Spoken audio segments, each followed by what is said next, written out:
Aê!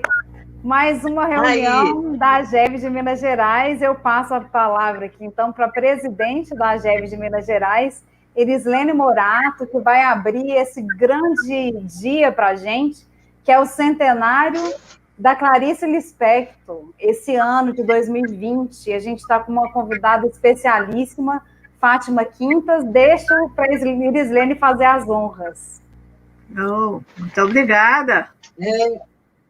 Fico muito feliz de ô estar aqui. Fátima, Nós vamos Fátima ouvir Erislene. Quintas, é um prazer muito grande tê-la aqui, você ter aceitado esse convite das nossas Minas Gerais, da nossa AGEB, do centro do Brasil, onde a cultura sempre permeou, mas Pernambuco também é admirável na sua cultura, e você é especialista nela também, né, como pesquisadora que é, além da grande Clarice Lispector, eu sei que você faz grupos e pesquisa muito Gilberto Freire, e trabalhou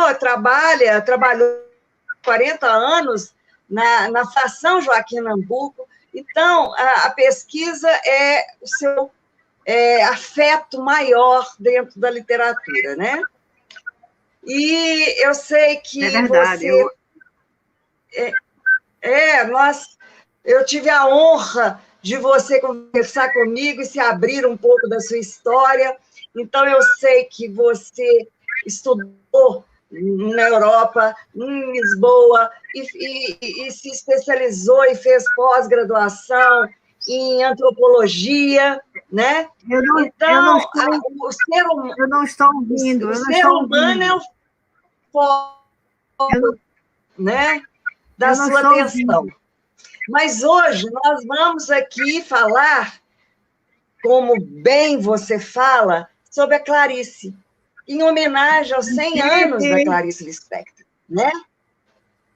E você pôs um título muito enigmático, né? Que é a Clarice e o Mistério da Existência.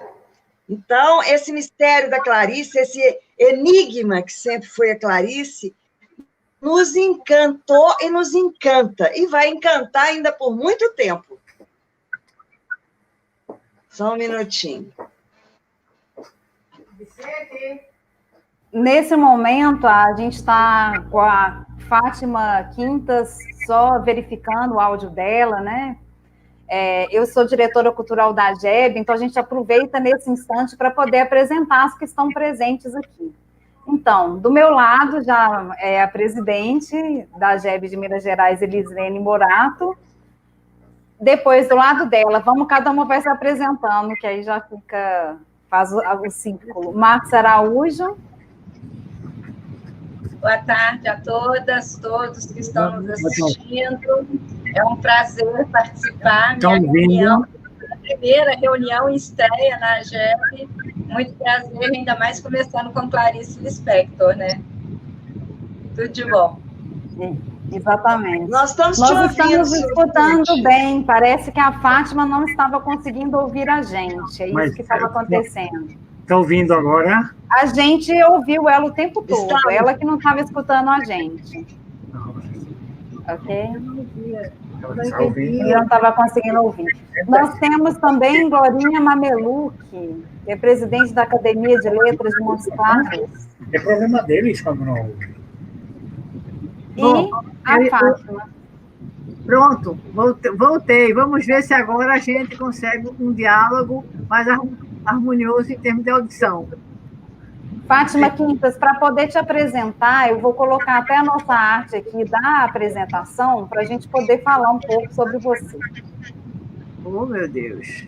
Fátima Quintas, ela é Troféu Rio de Janeiro 2020 da UB do Rio de Janeiro, União Brasileira de Escritores do Rio de Janeiro. Natural de Recife, Pernambuco, coordena a oficina literária semanal Clarice Lispector. Ninguém melhor que ela para poder falar, né, sobre a autora. Ela é autora de mais de 50 livros de literatura e antropologia, entre eles Clarice Lispector, Nervo Exposto, que foi publicado em Recife pela Edições Bagaço em 2007. Ela é membro da União Brasileira de Escritores, UB, Seção Pernambuco, das Academias Recifense e Pernambucana de Letras, é antropóloga, pós-graduada em Antropologia Cultural pelo Instituto de Ciências Sociais e Políticas Ultramarinhas de Lisboa, Portugal, é mestre em Antropologia Cultural pela Universidade Federal de Pernambuco. E muitas outras coisas. A Fátima Quintas fala que ela é uma letra rodeada de palavras por todos os lados. Então, a gente deixa aqui a palavra com a Fátima Quintas, recebendo ela. Muito obrigada, eu fico emocionada com as palavras de Brenda. Realmente eu tenho estudado Clarice, tenho essa oficina, é uma coisa que eu gosto muito, é semanal, bom, a literatura me encanta toda ela, a forma, o estilo, e Clarice é muito especial, né? Vocês querem que eu comece já falando sobre Clarice ou ainda tem alguma coisa a dizer? Começo? Bom, veja bem, Clarice é uma escritora absolutamente especial, singular, ela tem uma atitude profundamente introspectiva, ela sempre foi muito voltada para a interioridade, e a obra de Clarice se baseia exatamente, a escrita de Clarice, melhor dizendo, se baseia exatamente em alguma coisa muito especial, muito singular. Ela não é uma escritora comum, ela é uma escritora que tem uma forma, um estilo absolutamente pessoal. É impossível pensar que alguém chegue a escrever como Clarice. Clarice é ela é única. Ela não consegue, ninguém consegue realmente chegar a Clarice sem tentar interpretar palavra por palavra. Na verdade, uma frase clariciana é uma frase absolutamente distinta. Eu vou começar lendo alguns pequenos parágrafos ou frases da própria Clarice, para a gente entender, logo de início, a forma dela escrever. Essa forma absolutamente única. Então, ela diz: há um grande silêncio dentro de mim, e este silêncio tem sido a fonte de minhas palavras, e do silêncio tem vindo o que é mais precioso de tudo, o próprio silêncio. Outra, aspas, tem gente que cose para fora, eu coso para dentro. Essa frase, ela é pequena, porém ela diz tudo de Clarice. É exatamente essa ideia de cozer para dentro, essa ideia de interioridade, de introspecção, essa ideia de olhar o mistério da existência, que é o foco maior de Clarice Lispector, através de indagações e mais indagações sobre o que é a vida. Lógico que Clarice se indagou muito o que é a vida e, naturalmente, não conseguiu respostas. E não iria conseguir. Mas ela continuou insistindo. Todo o viver de Clarice, toda a literatura de Clarice está voltada para um desejo imenso de entender alguma coisa da existência humana. E ela confessa nos seus livros que ela não consegue entender. Ela busca, e quanto mais ela busca, como toda busca, ela tem mais indagações. As indagações crescem dia a dia, as indagações vão num volume imenso, e ela, embora ela saiba que não há respostas, ela continua aprofundando e indo além. Então, isso é que é muito interessante, Clarice. Isso é que eu diria que é a marca principal dela. Ela sabe, ela tem consciência de uma existência precária, ela tem consciência da morte, tanto que a vida e a morte são os focos centrais de Clarice, mas ela não desiste. Ela continua instigando o leitor, para que o leitor venha a acompanhá-la, de alguma forma, nessa busca. Bom, há uma outra frase que eu acho muito interessante. Escrever, para mim, é uma fatalidade. Ou seja, eu imagino que, sem essa palavra, Clarice não conseguiria sobreviver. É justamente o livro, a palavra, a frase, essa angústia que ela vai colocando e que, ao mesmo tempo, vai liberando-se daquilo que a angustia. Então, é a palavra, é a grande arma dela. A palavra é o objeto maior de trabalho dela. É com ela que ela quer, é com a palavra que ela deve trabalhar e vai trabalhar. Há uma outra frase. O clímax da minha vida será a morte. Isso é interessante a gente entender em Clarice. Desde o primeiro momento dos livros de Clarice, ela trabalha com a vida e a morte. O que é a vida, não sei. O que é a morte, sei menos ainda. Então, ela diz permanentemente que a vida dela é sempre ansiosa diante, como a nossa, diante do advir, diante do ontem, diante do hoje ou do agora e daqui a pouco. Então, o tempo para Clarice foi alguma coisa que cada vez mais a levava a aumentar o seu número de tentativas de vida. Então, Clarice tem a vida e a morte diante dela o tempo todo. A obra dela está pautada essas duas perspectivas, e não somente. Ela vai buscar o tempo, que é exatamente a passagem de uma existência, a passagem da história de cada um, e vai buscar também o espaço, ou seja, eu estou em algum lugar, e este lugar pode ser diferente hoje ou amanhã. Porque Clarice diz uma coisa que eu acho bem interessante. As pessoas vivem num espaço e há uma sensação de que esse espaço independe, ou seja, você está nesse espaço, tenta se adaptar, não consegue se adaptar, mas o espaço continua. Seja para onde você for, você vai levar essa angústia. A angústia está dentro de você. O espaço vai colaborar, vai acolher a sua angústia. Uma outra frase que eu acho muito boa. Cada dia que se vive é um dia que se rouba da morte. Porque ela diz que o clímax da vida dela é a morte. Então, no momento em que ela diz que o clímax é a morte, ela vai dizer que a morte é alguma coisa que ela não tem o menor conhecimento do que seja. É bom dizer que Clarice ela não apresentou assim, nenhuma religiosidade mais intensa. Ela, aliás, nem falava em religiosidade. Ela falava muito numa busca de Deus, isso ela falava muito. Ela tem momentos em que ela eleva a sua palavra a Deus, onde ela pede a Deus que dê a ela esperanças para viver, onde ela implora, a palavra é mais melhor a gente dizer o verbo implorar, onde ela implora realmente resistência para a vida, ou seja, é preciso você ter resistência para viver, e ela diz que às vezes fraqueja, às vezes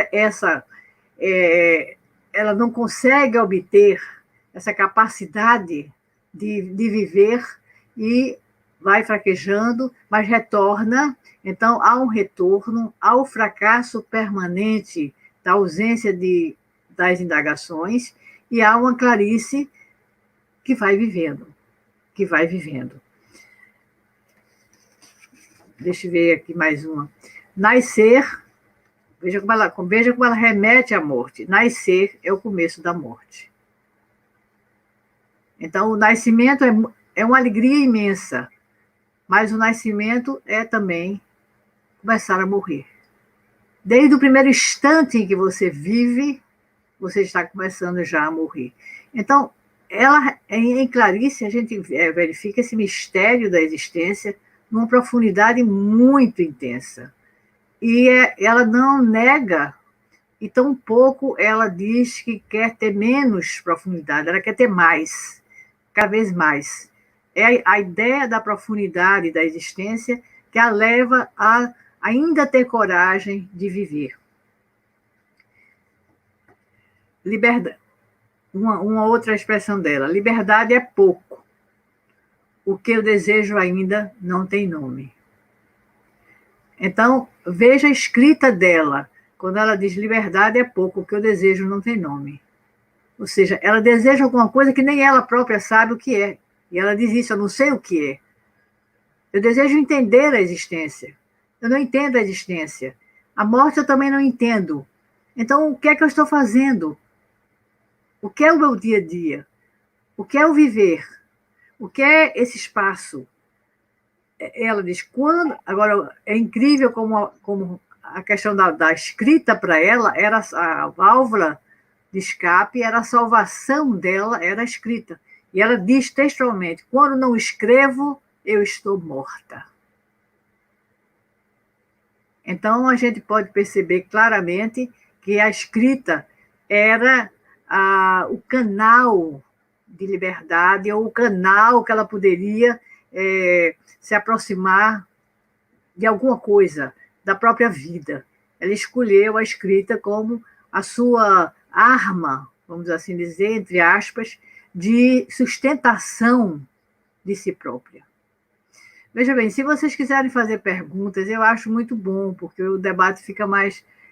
o debate sempre dá uma dinâmica maior ao bate-papo. Vocês podem fazer pergunta, parar e me perguntar, porque é sempre interessante sentir também vocês, como vocês estão entendendo essa Clarice, né? Como essa Clarice caminhava pela vida. Ela diz, eu me deixo de ser quando penso em não ser. Então, são sempre oposições, ou desejos de oposições. Clarice viveu muito na oposição. A oposição era a vida e a morte. A oposição era a consciência dos opostos. Clarice tinha essa consciência dos opostos. A vida de Clarice foi uma permanente busca de alguma coisa que ela sabia que não ia encontrar, que ela tinha consciência que não ia encontrar, mas ela não podia parar de buscar. Parar de buscar seria a morte para ela. A morte antecipada. Realmente, não é fácil falar de Clarice Lispector. Não é absolutamente fácil. É bastante difícil até, pela profundidade dela, pela introspecção dela, pela capacidade que ela tinha de antever ou de sentir. O sentimento em Clarice era a flor da pele. Então, Clarice, em todos os momentos, estava sentindo permanentemente, como nós estamos sempre. Só que a gente, às vezes, não pensa nisso. Mas ela pensou todo o tempo. Quer dizer, o sentimento, que é a base do ser humano, muitas vezes é esquecido em prol de uma racionalidade que nem sempre, veja bem, eu não sou contra a racionalidade, jamais, mas ela própria dizia, a racionalidade é ótima, sobretudo quando ela resolve o sentimento, só que ela nunca resolve o sentimento. Então, ela é contraditória, ela é opositiva, ela é uma pessoa que se volta completamente para o desejo de descoberta de alguma coisa e ela não consegue descobrir nada. Ela sempre diz, eu não sei por onde eu vou, eu não sei que caminho tomar, eu sei que há caminhos, mas não sei para onde eles levam. Veja, eu sempre acho que é interessante quando a gente fala de um autor... Por favor. Alguém falou? Fátima. Sim. A Erislene estava falando. Ela ia começar a falar, mas parece do que a ser e imagem não dela ser, daquela questão da morte da vida, que as emoções dela, a flor da pele, eram mais veementes do que normalmente nós somos, as pessoas mais que são racionais, mas têm a parte emocional assim um pouco mais equilibrada. Você acha que ela caía num desequilíbrio disso tudo? O que você acha? Eu não Você me acho que ela ouviu? caísse no desequilíbrio. Eu acho que ela caía. Eu não acho que ela caiu no desequilíbrio. Eu acho que ela caía na angústia, na Na angústia da angústia. descoberta, das descobertas. O que a angustiava eram as descobertas. Ela não se inquietava no sentido de eu não estou conseguindo viver, não. Ela buscava a angústia das descobertas, que cada vez que ela se indagava, a indagação, ela sempre percebia que havia uma negatividade na própria vida que não podia ser negada. Então, e isso acontece, eu acho, com todos nós.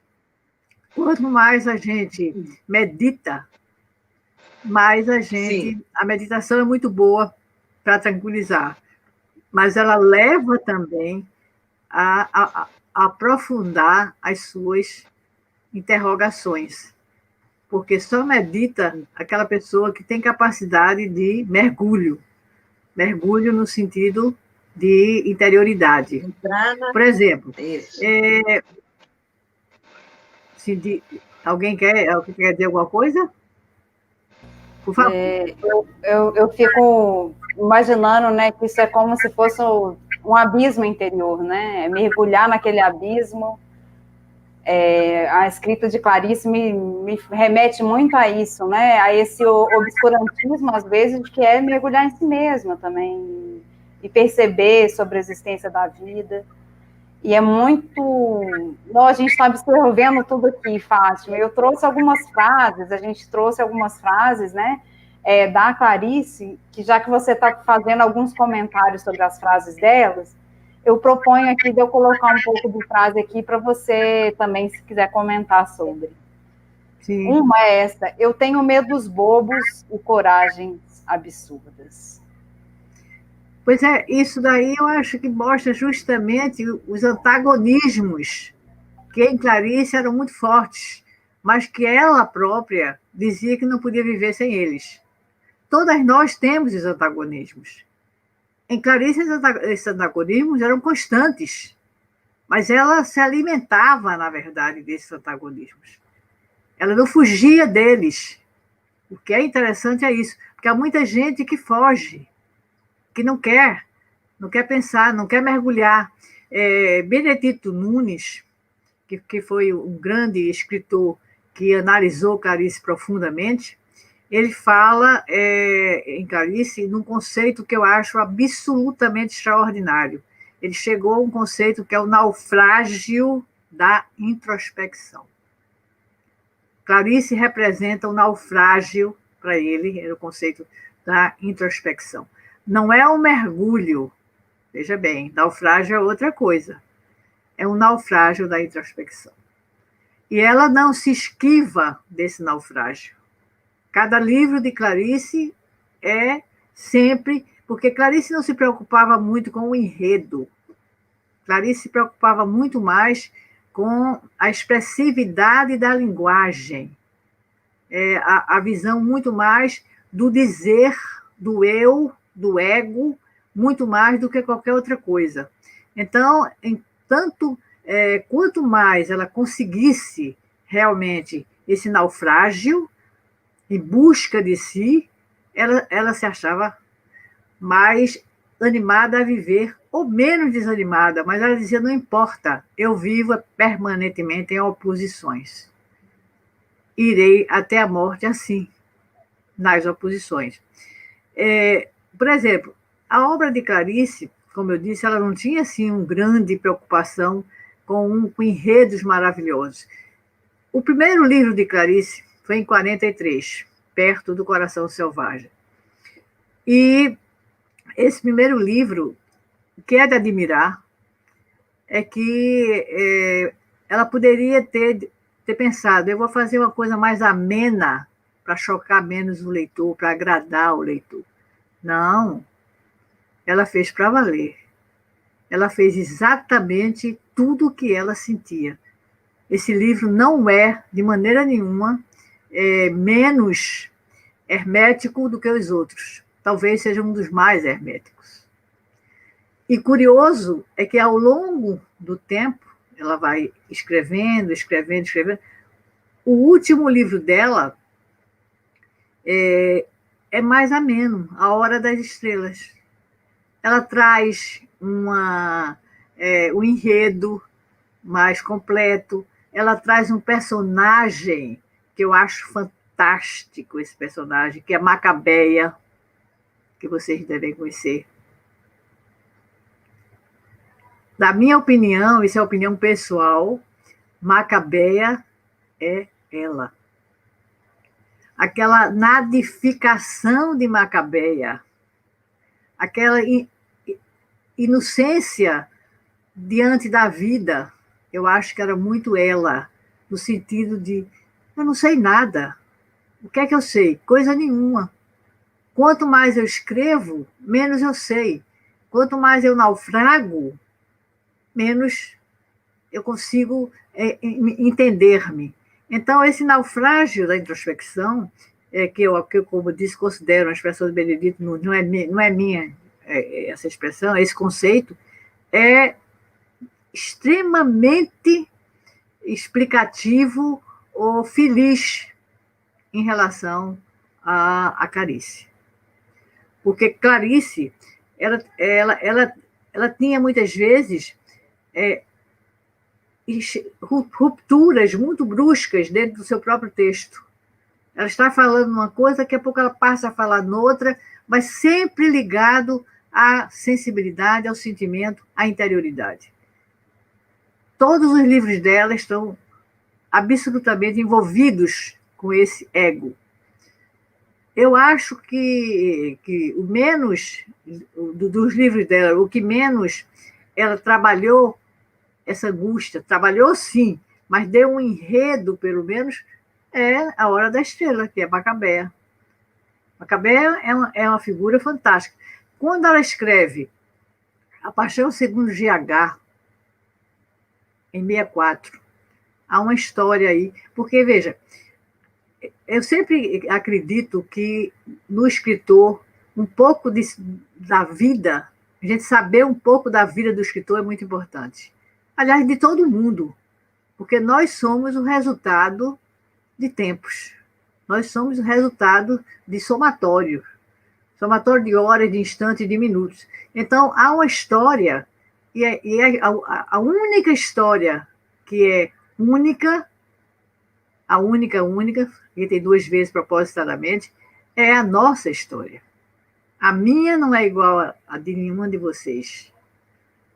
A de Irislene não é igual a de Brenda, nem a da Márcia.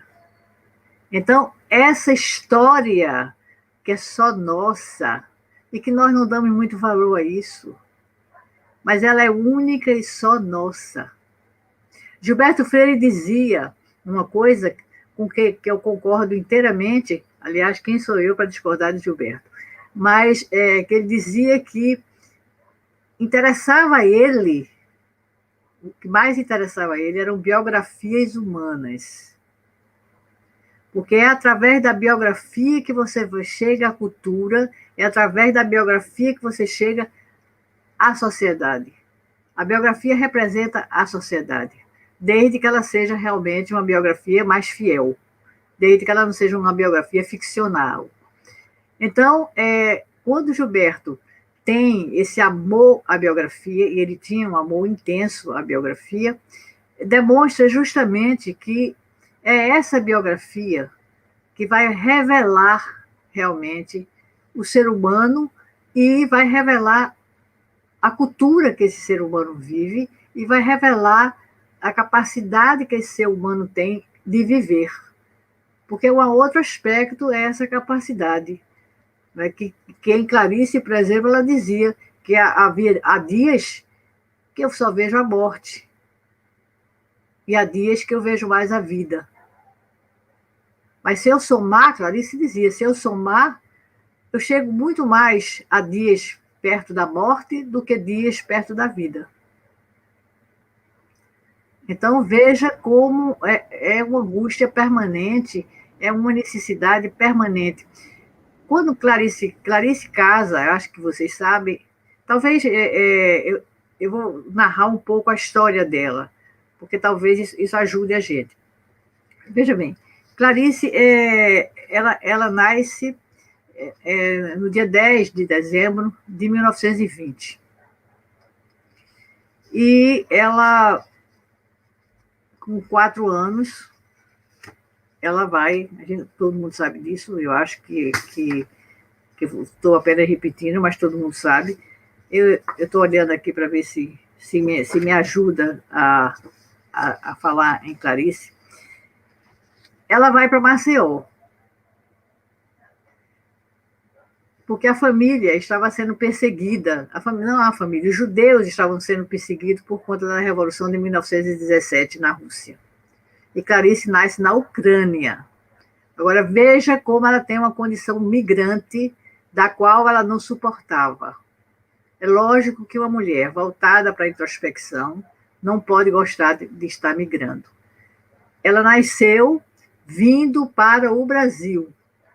Então, ela nasce justamente, a família tem que parar numa aldeia chamada Tchetchernyuk, na Ucrânia, para ela nascer. Ela nasce e segue para o Brasil. Ela chega aqui com 2 meses e meio ao Brasil. E vai para Maceió. Ela não vem direto para o Recife, não. Ela vai para Maceió, porque em Maceió morava um tio que tinha uma fábrica de sabão. Já estava instalado aqui no Brasil. E a família vai inicialmente para essa fábrica de sabão, trabalhar na fábrica de sabão. Só que não deu certo, e o pai resolveu, então, José Rabin, que era o nome do pai dela, resolveu, então, vir para o Recife, numa tentativa de melhorar economicamente. Ela aqui chega com 4 anos e fica 10 anos aqui. Ou seja, ela passa no Recife uma fase muito importante da vida, de 4 a 10. Não chega a ser a infância maior, mas é uma infância, uma pré-adolescência e uma adolescência. De 4 a 14 anos, ela viveu aqui no Recife. E depois ela vai embora para o Rio de Janeiro. E no Rio de Janeiro ela casa com um colega de turma que ela fez direito.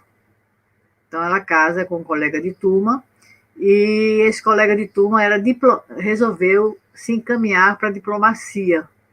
Então lá vai Clarice migrar de novo, porque o colega de turma acabou sendo diplomata. E lá vai Clarice pelo meio do mundo. Aí vai para Nápoles, vai para Itália, vai para a Suécia, vai para os Estados Unidos, vai para a Inglaterra. Enfim, começa uma vida realmente migratória que ela não desejava. Ela tem um filho que nasceu na Suíça, o primeiro filho, Pedro, e o segundo filho vai nascer em Washington, nos Estados Unidos. Então, é essa vida migratória que faz com que Clarice, em 59, peça divórcio. Divórcio não, desculpe. Naquela época não tinha divórcio. Peça separação. E separa-se. O marido fez tudo para ela ficar. Inclusive, tem uma carta dele, que ele escreve para ela em 59, que é justamente o ano da separação, pedindo por tudo para que ela não se separe. Mas ela diz que não, e não volta atrás. Separa-se. E vem com os 2 filhos e fica aqui no Rio de Janeiro. Bom, a vida de Clarice, evidentemente, muda completamente, porque ela passa, então, a trabalhar como jornalista para poder compensar a pensão que era pequena. ela não gostava de ser jornalista, ou melhor, ela não gostava de escrever crônicas. E, no entanto, ela tem um belo livro, A Descoberta do Mundo, que é o livro de crônicas. Mas ela não gostava. Ela dizia que a crônica limitava o pensamento dela, porque toda crônica tem um número de... Enfim, tem um limite, porque o jornal tem que ter limite. Então, ela dizia que se angustiava ao escrever a crônica, porque tinha que ter, quando estava ganhando gosto, como costuma se dizer, ela precisava parar e encerrar, porque tinha que entregar o jornal. Mas ela viveu do jornalismo e escreveu bastante crônicas, são muito bonitas as embora ela diga que não gostasse, e ela vai continuando a sua vida até chegar em 63, quando ela se arrepende de ter se separado e resolve voltar para o marido. E aí vai atrás do marido. O marido estava na Polônia, era embaixador da Polônia, porque, como eu disse, ele tinha seguido a carreira de diplomata. E ela vai lá pedir para voltar. E ele diz que não, que agora está com uma pessoa, Isabel, que era uma filha de um diplomata, e que ele está muito bem e que não quer, de maneira nenhuma, retornar. E mais, que ele deseja oficializar a separação, que até então não tinha sido oficializada, para justamente poder se casar com Isabel. Quando Clarice retorna dessa viagem, Clarice retorna completamente arrasada. Isso foi em 63. E ela veio tão arrasada que ela diz ao seu amoroso Lima que o pior momento da vida, a maior dor que um ser humano pode sentir, ela sentiu naquele momento em que ele não quis a reconciliação. E então ela se tranca e vai e resolve, a imagem saiu, por isso que eu parei um pouquinho. Ela tem uma depressão muito forte, tranca-se e resolve então escrever.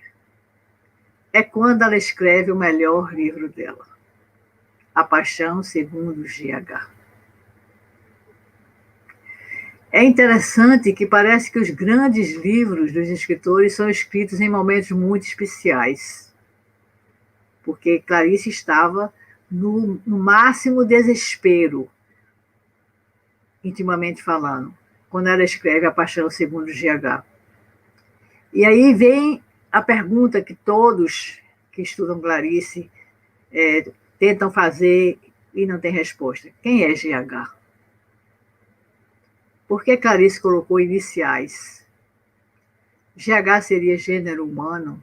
Não. É muito óbvio para Clarice.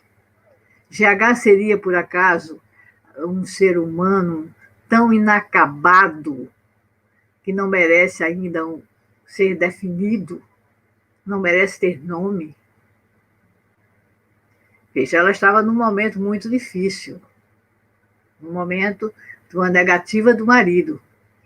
E a sensação que a gente tem é que Macabeia é ela. Então, desculpe, eu estou falando de GH, eu vou voltar a GH.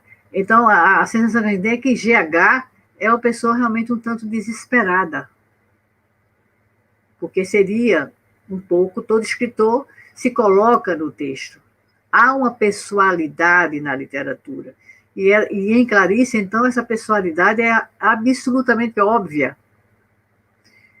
Bom, então ela escreve A Paixão Segundo GH, que ela considera o seu melhor livro, eu também considero, e, aliás, a maioria dos analistas considera o melhor livro, é um livro extraordinário, fantástico, e a escrita é feita diante de um grande sofrimento.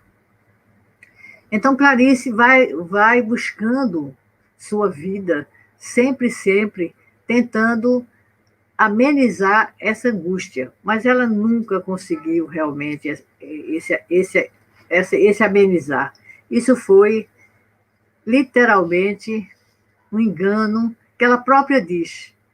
Eu todo dia me engano, mas eu me engano sabendo que estou me enganando. Eu me engano para sobreviver.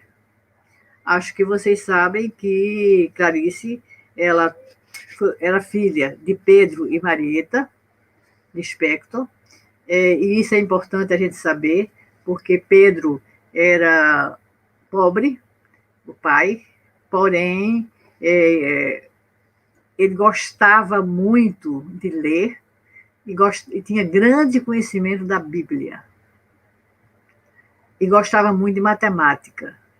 Então, era um homem que se distinguia, culturalmente falando, intelectualmente falando. Eu estou querendo mostrar isso. E a mãe era uma mulher realmente doente, bem doente, mas fazia poesia e tinha um diário. Então, veja, a doença da mãe em Clarice é uma coisa que vai perturbá-la muitíssimo. Por quê? Porque quando Clarice nasce, ela recebe o primeiro nome de Clarice foi Chaya, que quer dizer, em russo, vida. E a mãe estava no auge da doença, ou seja, a sensação que ela teve o tempo todo, isso, ela se culpou de uma forma muito forte, que a gravidez, que antigamente isso acontecia, a ideia de que a gravidez poderia curar as pessoas que estavam doentes. Então, quando ela nasce com a sensação clara de que quando colocaram o nome dela Vida, era a esperança de curar a mãe. E a mãe não foi curada. A mãe continuou muito doente e morre quando Clarice tem 10 anos. Então, essa culpa que Clarice carregou a vida inteira em relação à mãe é uma coisa muito importante para a gente entender Clarice. Porque todo o tempo, a figura da mãe foi a figura de uma pessoa que ela não conseguiu salvar. E ela fala isso. Então, essa culpa da mãe é realmente alguma coisa muito, muito importante, muito relevante, claro que seria para todo mundo. Que, na verdade, os livros dizem mesmo que houve essa esperança da gravidez curar a mãe. E, claro, que não curou e veio morrer. Então, a gente tem uma Clarice que tem, na sua história, uma culpabilidade em relação à mãe. Então, isso é importante para a gente tentar entender a sua profundidade, o seu mergulho, a sua permanente tentativa de descobrir quem sou eu, para onde eu vou. Né? Então, veja, ela tinha também irmãs. Ela tinha uma irmã chamada Elisa, que era a irmã mais velha, e tinha uma outra irmã, Tânia. Elisa, inclusive, escreveu livros. Escreveu 8 livros. E é estranho que os livros de Elisa não tenham sido aplaudidos. Eu mesmo já procurei o livro dela, livros dela, e não consegui encontrar. E ela publicou 8 livros.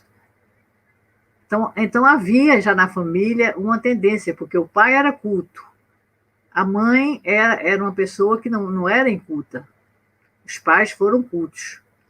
Então, Clarice teve realmente um esteio em relação à sua intelectualidade, à sua literatura, à sua vontade de entender o homem, de entender a humanidade.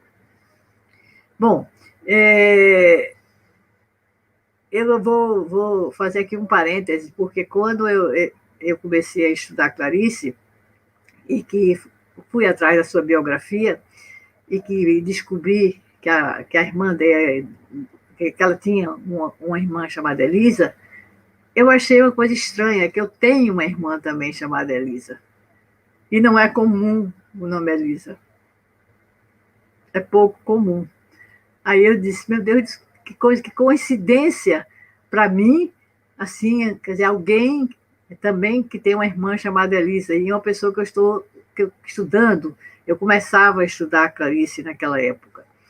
E, bom, você sabe que ela veio para Maceió, aqui ficou, depois seguiu para o Rio, enfim, Clarice, antes de morrer, ela morre em 77, em 1977, ela nasce em 1920, portanto, ela morre com 57 anos. Em 76, ela começou a ir aos lugares que ela mais desejava visitar, por despedida. Ela sabia que estava com câncer e sabia que tinha pouco tempo de vida. Então, ela pede a Olga Borelli, que foi a maior amiga dela, uma amiga que surgiu quando ela já tinha uma certa idade, não foi assim desde cedo, não.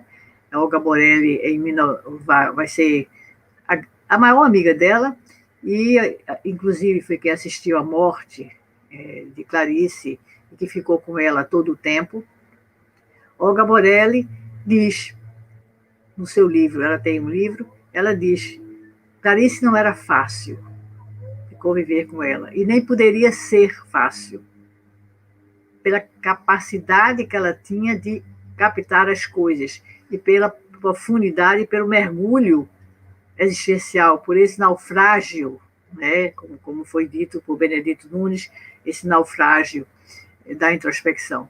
Então, na verdade, entender um pouco a vida dela também, essa culpa da mãe, a questão migratória, que para ela foi sempre uma angústia, ela migrando sempre, a questão do retorno, veja que quando ela retorna para o marido não quer, em 64, ela escreve seu melhor livro, Paixão Segundo GH, enfim, há elementos que vão compondo a vida de Clarice, como são elementos que compõem a vida de todos nós.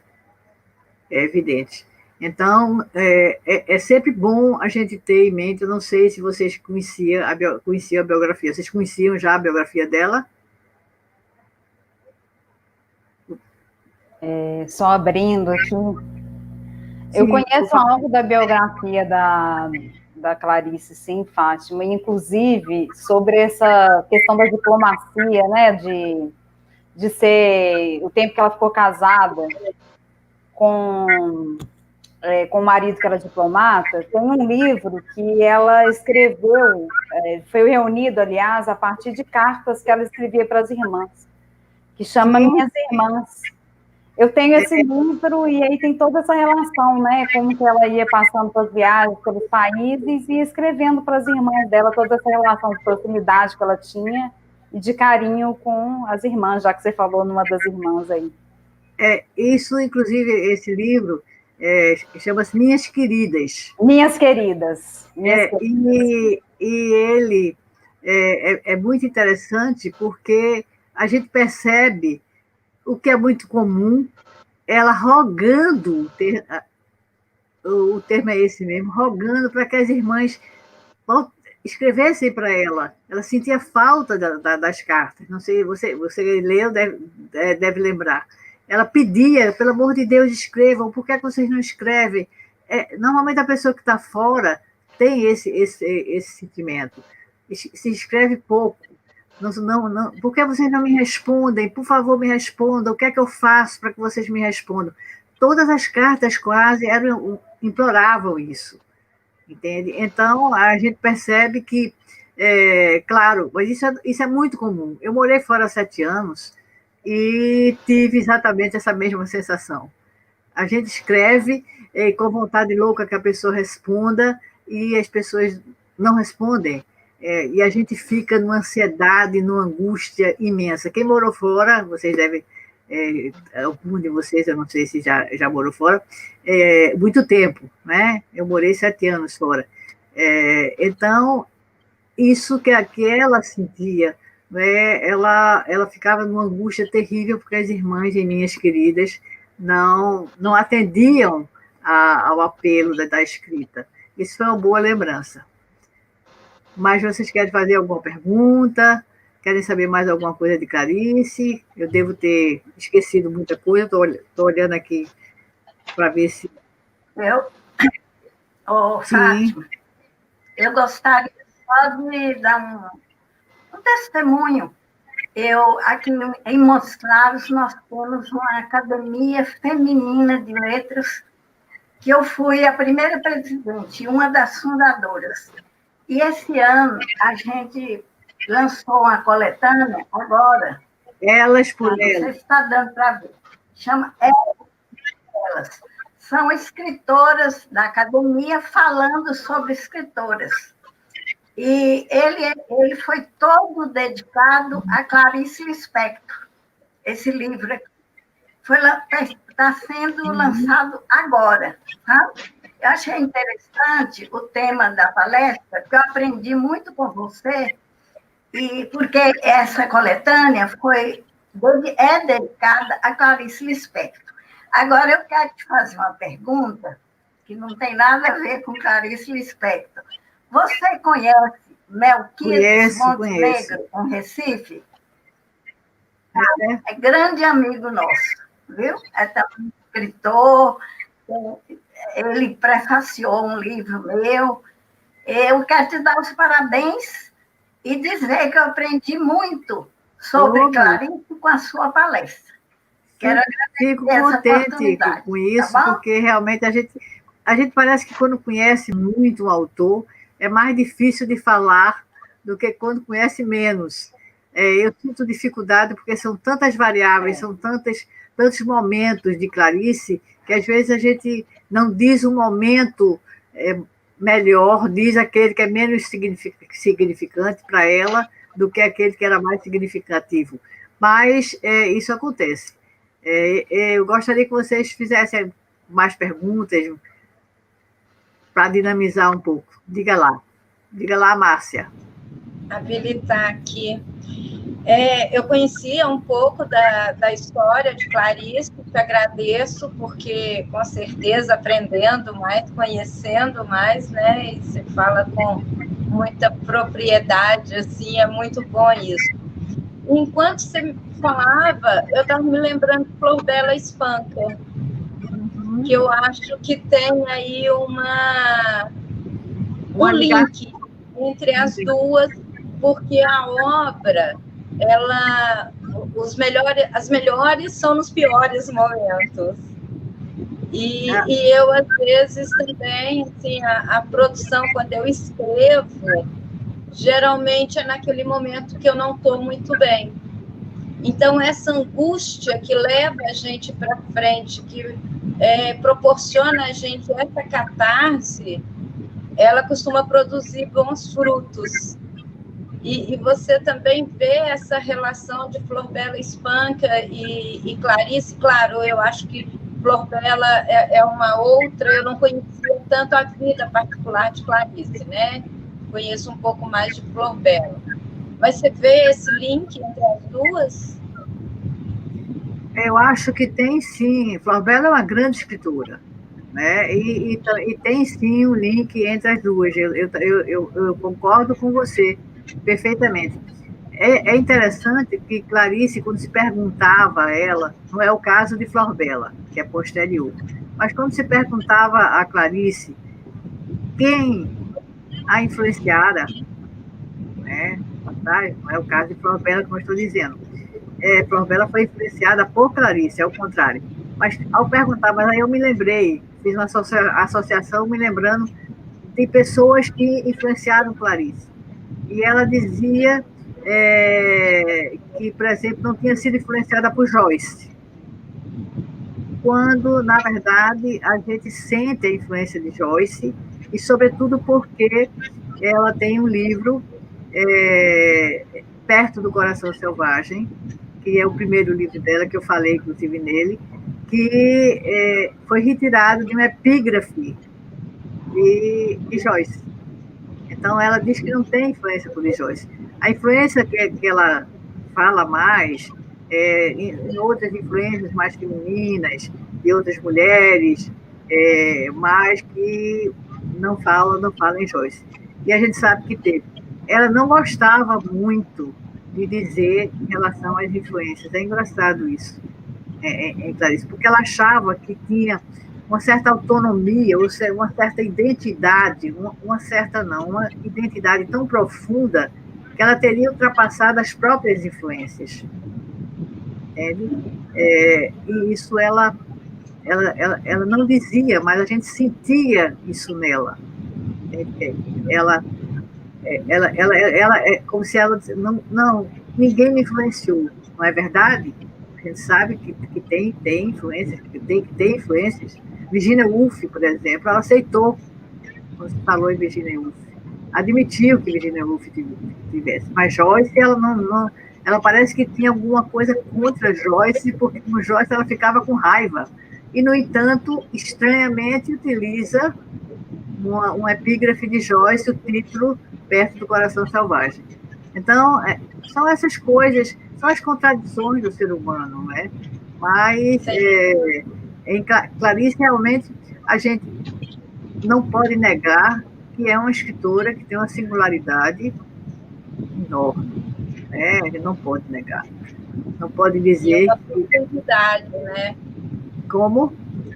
E uma profundidade. Ah, sim, ela mergulhava, é aquele naufrágio da introspecção. Sim, adorei isso, naufrágio na introspecção. Isso aí é de Benedito Nunes, que estudou muito ela, e diz que é um naufrágio na introspecção. E que ela não tinha medo do naufrágio. Pelo contrário, porque não é um mergulho, é um naufrágio. Então, o naufrágio mata. O naufrágio é a morte, vai a morte.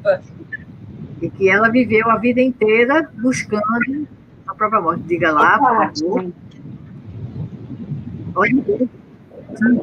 Fátima, tem uma questão aqui, ó, bate-papo literário. Eu não ouvi, eu não entendi.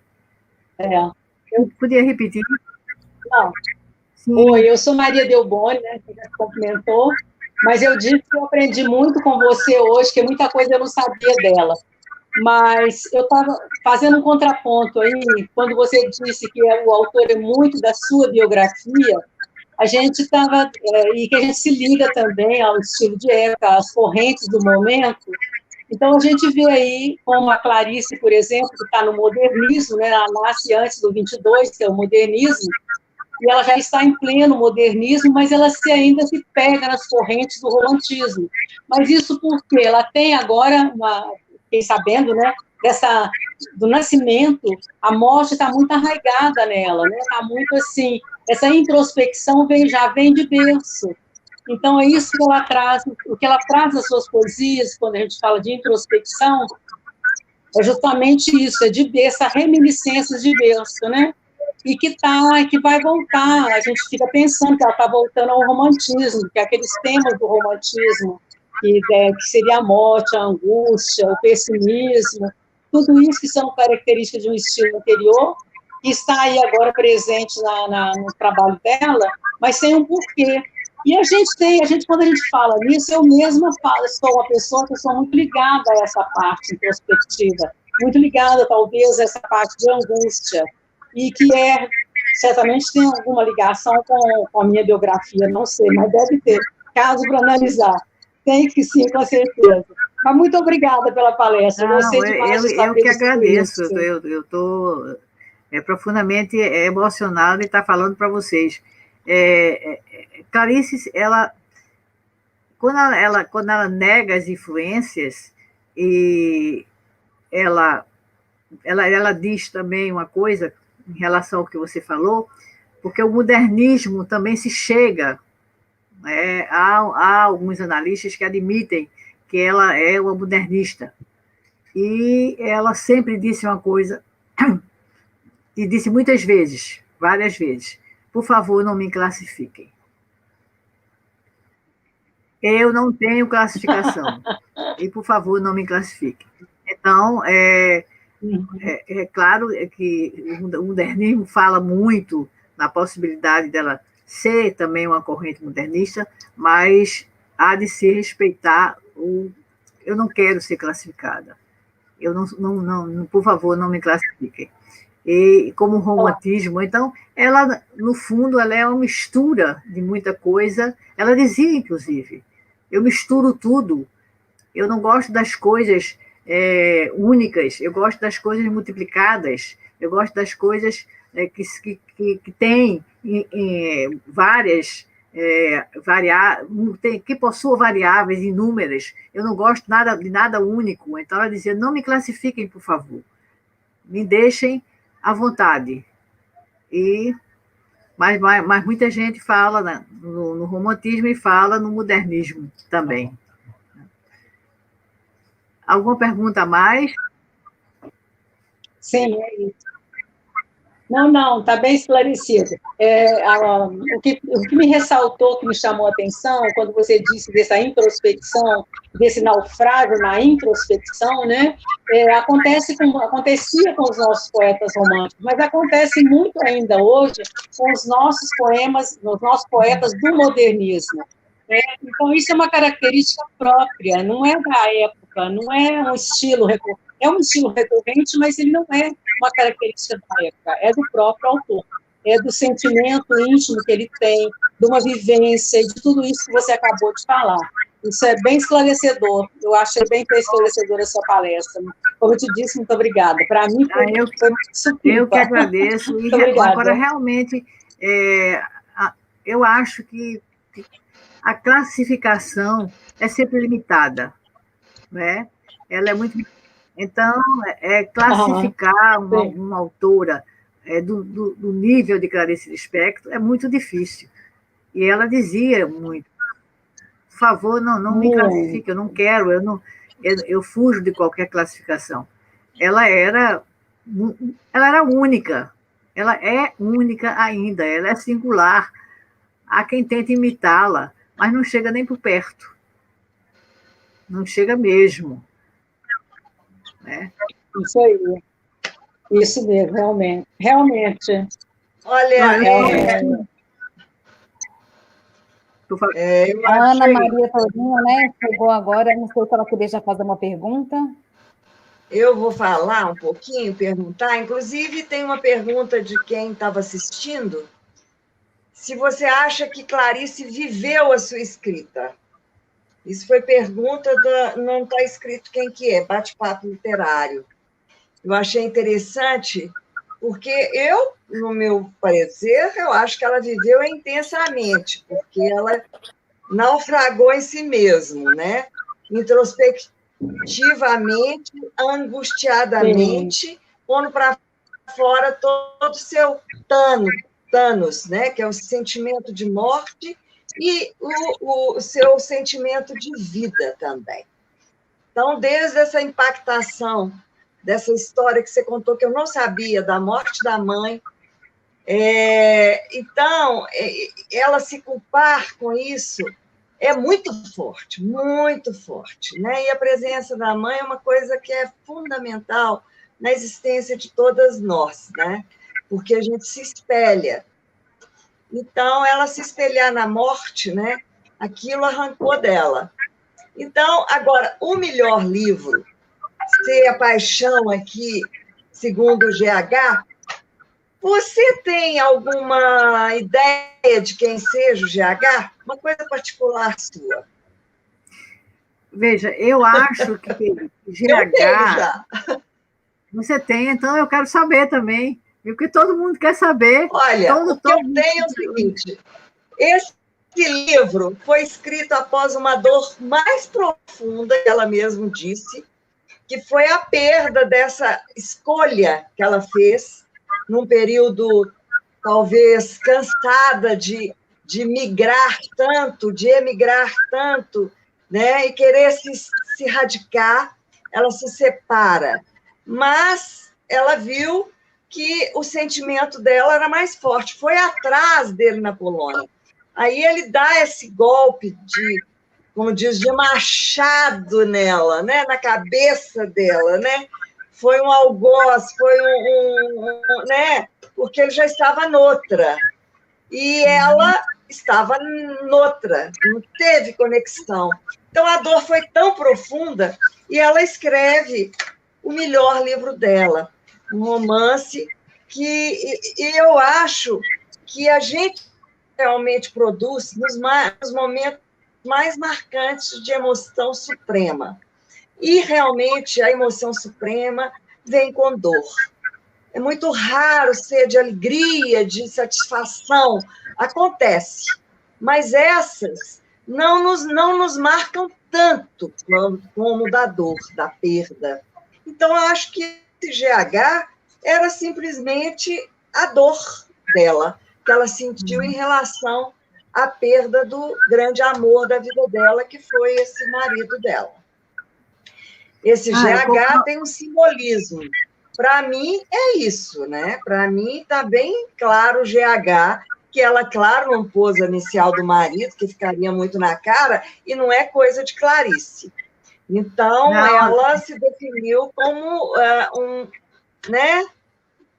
um símbolo dela.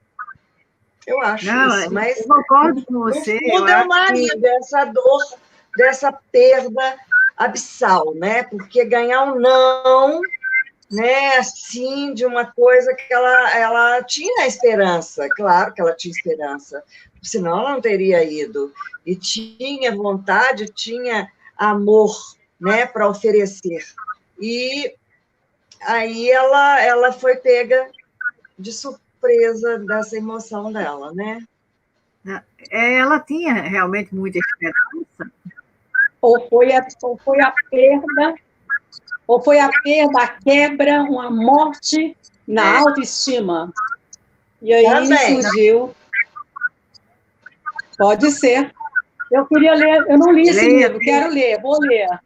Eu acho que deve ser, no que eu penso, né, segundo os seus relatos, eu acredito mais nessa perda, nesse baque da autoestima que foi naufragada, né, que foi dizimada. Eu quero ler o livro, depois eu posso... Maria Delboni pertence à nossa diretoria da AGEB-MG. E entrou na nossa sala a Ana Maria Tourino, que pertence à diretoria da AGEB do Rio de Janeiro, que é grande parceira nossa. Bem-vinda, viu, Ana? Olá, Ana Maria. Obrigada, Irislene. Eu quero dizer... Oi, Ana. Oi, tudo bem? Como vai todo mundo? Boa tarde para todas. Eu gostaria de dizer que desde o início eu estou ouvindo vocês. Eu só não conseguia entrar aqui na sala, consegui há pouco tempo. Ouvi toda a palestra de Fátima, adorei, quero parabenizá-la e quero parabenizar também a AGEB Minas Gerais pela iniciativa. Muito obrigada pelo convite. Vou permanecer com vocês aqui até quando der, porque hoje eu estou aqui antenada em outras coisas, que a Irislene sabe. Meu marido hoje concorre para a presidência da Academia de Medicina no Rio de Janeiro. Daqui a pouquinho vai começar a contagem dos votos. Então, nessa hora... Claro, mas eu estou adorando. Eu conheço muito pouco de Clarice, mas eu sou muito fã das frases de Clarice, né? Então, uma delas que eu gosto muito é aquela que diz que quem não sabe o que é, jamais chegará a saber. Há coisas que não se aprendem. Então, Clarice é isso aí, Fátima é uma felizarda, não só por ser uma estudiosa da obra de Clarice, como também por ter tido a oportunidade de conviver com ela. Isso não tem preço. Eu não convivi com ela, não. Clarice, não, eu entendi que você tinha convivido. Não, lamentavelmente eu não convivi com Clarice, não. Eu lamento muito. Ela não estava mais no Recife, eu não convivi com ela. A minha paixão nasce... Eu, na verdade, não sei nem como foi. Foi muito nova. Eu lia muito. Eu não gostava de brincar de bonecas. Eu me lembro disso, que não tem que brincar de boneca, 7 anos, 8 anos. Eu não gostava, então eu lia muito. E meu pai tinha uma biblioteca imensa. Meu pai foi um grande intelectual, foi um historiador aqui no Recife. E a biblioteca dele tem 40 mil exemplares. Então eu ia para lá e buscava, tirava os livros e começava a ler. E eu me recordo que quando eu comecei a ler Clarice, eu acho que eu tinha meus 13 anos, menos do que o que eu falei anteriormente, minha mãe me chamou e disse que aquele livro não era o ideal para mim. Ela tentou me persuadir a não lê-lo, mas eu li. Não entendi, mas guardei e disse, não, este eu vou entender depois, porque aí o não entender foi um estímulo. E logo que eu pude, comecei a ler a obra toda, e cada vez mais que a gente lê Clarice, isso é que é incrível, que cada vez que eu leio Clarice, eu descubro mais coisas, porque, como você disse, cada frase é uma frase. É verdade. E leva a inúmeras reflexões. É verdade. Ela não tem, a forma para ela foi de uma importância enorme, embora ela não tenha falado nisso. Mas a gente sente que ela se colocou ali como ela queria. Ela não temeu nada, absolutamente nada. Como eu falei, o primeiro livro dela é do mesmo jeito que dos outros livros complexos. Porque A Hora da Estrela, por exemplo, é um livro menos complexo, que tem uma figura muito interessante, que é Macabeia. Né? Macabeia é um personagem fantástico. Acho que vocês conhecem Macabeia. É um personagem maravilhoso, uma coisa extraordinária. Foi do último livro dela, Da Hora da Estrela. E Macabeia, eu tenho a impressão que ela é o nada, e ela representa justamente a nadificação de Clarice. Mas nem todo mundo concorda com isso. Mas eu acho... Bom, o personagem é uma coisa maravilhosa. Quem não leu, leia, porque vale a pena. É belíssimo. O presidente Irislene, eu também gostaria de lhe dizer que pelo YouTube e pelo Facebook temos outras argebianas do Rio de Janeiro prestigiando este belo programa de hoje à tarde. Mais uma vez, lhe parabenizo pela iniciativa. Bom, eu estou aqui à disposição para responder. Se não houver mais resposta, ou melhor, se não houver mais perguntas, talvez seja na hora da gente se despedir. Não sei, vocês aqui dão um rumo aos acontecimentos. A gente já está com tempo, assim, né? Geralmente a gente faz essa reunião online, virtual durante 1 hora, mas a gente já tem aí quase 1h15, porque foi muito especial, é muito especial falar sobre Clarice. Eu, como diretora cultural da AGEB de Minas Gerais, vou exibir aqui, com essa emoção, né, esse prestígio. A gente lançou o Nu da Palavra, foi um lançamento que ainda não ocorreu presencialmente.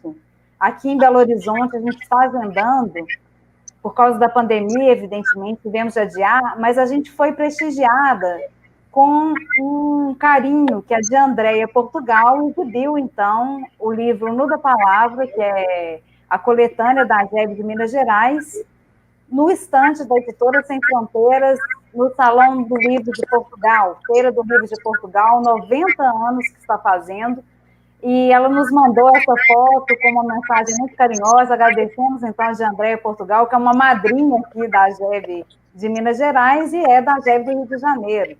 Né? Então, é uma grande honra para todas nós receber esse prestígio também.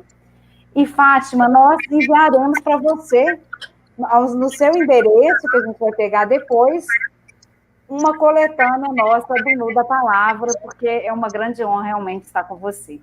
E exibindo aqui, que a gente geralmente entrega em mãos, a gente vai enviar junto o certificado, mas por agora, para você receber aí o nosso carinho, certificamos que a Associação de Jornalistas e Escritoras do Brasil, a AGEB, Corredoria Minas Gerais, certifica que Fátima Quintas ministrou palestra sobre o tema Clarice Lispector e o Mistério da Existência, realizada hoje, né, pelo Facebook da AGEB de Minas Gerais, e também a gente está fazendo uma transmissão pelo YouTube. É uma enriquecedora palestra, realmente, que veio de encontro aos mais altos e legítimos interesses da AGEB de Minas Gerais em prol do conhecimento e desenvolvimento da mulher e todos os participantes. Assinam, então, Irizene Castelli Branco Morato, que é nossa presidente, né, dessa coordenadoria de Minas Gerais da AGEB, que é nacional, no cinquentenário, né, da AGEB, e nesse centenário, então, da Clarice Lispector. E também assina Lin Quintino, que é a primeira secretária, inclusive já mencionou aqui que é uma leitora de Clarice, a Leslie também, que esteve presente aqui, mas não com as carinhas aqui, não por causa de conexão mesmo, mas mandaram muitas mensagens, a gente viu mensagem de muitas. Olha, se Clarice viveu da escrita dela ou não, eu acho que ela não conseguiria viver se não fosse pela escrita dela. Então, acho que foi aí que ela realmente viveu e viveu muito, né? Pela escrita. Se viveu financeiramente, ela tinha outros ganhos também, eu acho que não é essa questão, ela realmente é uma das escritoras muito lidas e publicadas, e até hoje se compra muito Clarice. E teve um reconhecimento, né, Fátima, mesmo em vida, né? Sim, sim. Foi uma pessoa muito especial, não é? Ela realmente, a gente, para falar nela, tem até dificuldade pelo que ela era, não é? E acho que colocar-se na escrita, vejo eu como uma forma até de salvação também para ela. Era uma maneira dela se liberar um pouco das angústias. Porque ela se colocava mesmo, ela não teve receio nenhum de se colocar, e isso é fantástico, é de aplaudir, sobretudo porque no primeiro livro ela já se colocou da forma que ela achava que devia se colocar, e até o último livro, né? Então, não temos só temos que aplaudir e dizer, Clarice é absolutamente única. Pois é, Fátima, eu acho que Clarice é um enigma a ser desvendado, né? E como enigma é instigante, nós não vamos esquecer Clarice tão cedo, entendeu?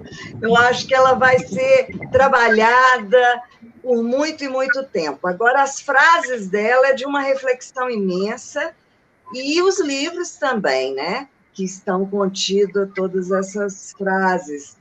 E tem um conto dela que me instigou muito, que é um conto da barata. Ela faz uma analogia, né? Porque a barata é uma coisa repulsiva. Significa o quê, né? Significa o que há de pior, às vezes, dentro de nós, as nossas mazelas. Então, essa analogia, esse conto da barata é muito, muito, muito reflexivo e muito interessante. Né? É um dos contos assim, que mais me marcou. Né? O que você acha? Você lembra do conto da barata? Não, eu concordo com você inteiramente, inclusive porque a barata, ela vai escolher, veja como Clarice, ela tinha detalhes incríveis, ela vai escolher um inseto muito, muito antigo, 350 milhões de anos tem a barata. É como ela estivesse buscando a memória arcaica dela. Isso daí, inclusive, há alguns trabalhos sobre a questão da barata, né? Até por conta da metamorfose de Kafka, mas que era inseto, não era barata, que ele se tornou realmente também um inseto, mas, enfim, o que interessava é que a escolha da barata, né, que é um inseto de 350 milhões de anos. Então, como se ela buscasse a memória arcaica dela. Ela estivesse procurando alguma coisa muito lá atrás. Muito significativo, e foi muito bom, Irizene, você ter falado no conto da barata, porque vale a pena a gente tentar entender a escolha da barata. Eu acho. Então, é uma escolha, assim, que muito proposital, é uma escolha determinada, não foi um inseto qualquer, foi um inseto de 350 milhões de anos.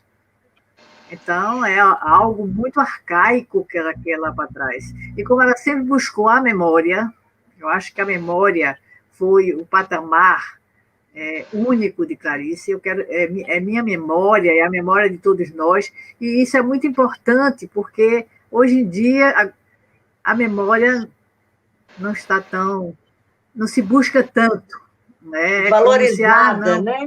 Você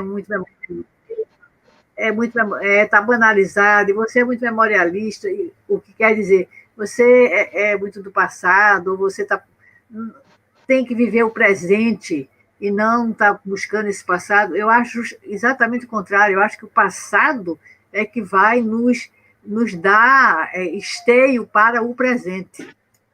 Com certeza. Se a gente não tiver a história do passado, a nossa história e a história do passado, de um modo geral, a gente não tem condições de viver. Não tem. Creio eu. Agora, como nós estamos na reta final, já te dei até o certificado da palestra maravilhosa, eu vou falar um pouquinho de você, mas de você, introspectiva. Você me mandou um artigo que vai sair amanhã, né? E eu vou falar um pouquinho dele no final. Mostra o quão introspectiva você é, como você navega em si mesmo, né? E eu quero terminar com a frase que você disse. Se os homens sentissem no mesmo patamar do entalo da rotina, me aquenenaria. Você se sentia aniquilada, né? Que o excesso de profusas ilusões predomine na vontade do prosseguir. Isso é Fátima Quintas. Prosseguir sempre e desejando que as ilusões seja o esteio do entusiasmo, do desafio de prosseguir do homem. Então, adorei. Muito obrigada. Adorei seu artigo e mostra o quão profundo você é. Não é à toa que você gostou, você fez essa simbiose com Clarice, não. Porque esse seu artigo, maravilhoso, viu? Essa sua reflexão. Oi, Dirlene, eu fico agradecida, realmente. Eu escrevo semanalmente no jornal há muitos anos, desde 85, e meus artigos são mais ou menos, são como você viu esse.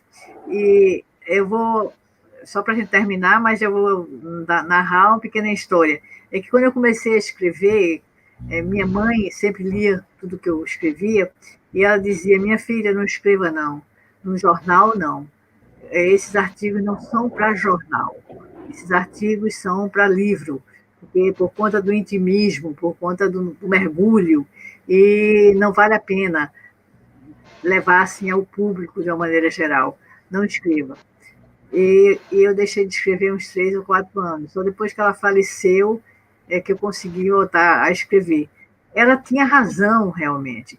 Agora, o que ocorreu foi o seguinte, é que hoje, já tem muitos anos realmente que eu escrevo, e nesse estilo, se eu mudar o estilo para o objetivo, reclamam. É uma coisa curiosa, eu me lembro muito da minha mãe, eu digo, oh, minha mãe, você, onde você estiver, que ela faleceu muito precocemente, apesar de tudo, os artigos se firmaram. Então, não querem que eu mude de estilo de maneira nenhuma. Não, o estilo tem que ser esse, que é um estilo bem, como você falou, bem introspectivo. Parabéns. Mas eu quero deixar... Muito obrigada. Já estou com o seu endereço lá, e nós vamos te mandar o certificado e o livro, tá? Estrada da Ubás, 311, né? Ubás. Ubás, 311. Não Isso. fale o endereço, não, a Fátima vai receber visita lá na casa dela. Vai chegar para você. Não, mas não tem tudo, não. Tem muito mais lá, ó. Tem muito mais. O pessoal vai pegar um autógrafo com você aí, Fátima. Tem o número, tem isso, tem aquilo. Tem muita coisa. Eu confirmo com ela no privado, né, Fátima? Muito obrigada. Gratidão. E a gente termina com uma logo feita pela Tereza, da AGEB Minas Gerais, animada, com grande honra.